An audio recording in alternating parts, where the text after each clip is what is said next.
Hello and welcome to today's session, where we focus on integrating TypeScript into the navigation structure of your existing React Native projects. Adding TypeScript to your navigation setup enhances code reliability and developer experience with strong typing and better tool support.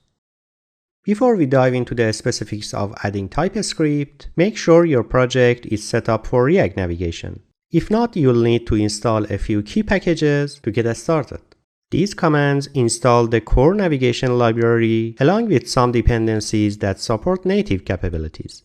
For iOS, don't forget to run npx pod install to link these dependencies with your iOS project. With navigation dependencies in place, let's add TypeScript. Start by installing TypeScript and the type definitions for React and React Native. Next, create a tsconfig.json in your project's root directory. This file configures TypeScript options tailored to React Native. This configuration allows TypeScript to work alongside existing JavaScript files and ensures compatibility with React Native's module system. With TypeScript configured, let's type the navigation stack. Define types for any parameters your screen expects to receive to ensure type safety throughout your navigational flow.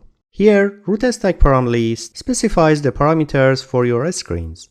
TypeScript will check these parameters at compile time, reducing the risk of runtime errors from incorrect navigation arguments. You've now successfully integrated TypeScript into your existing React Native project's navigation system. This setup not only brings improved type safety to your navigation logic, but also aligns with best practices for scalable app development.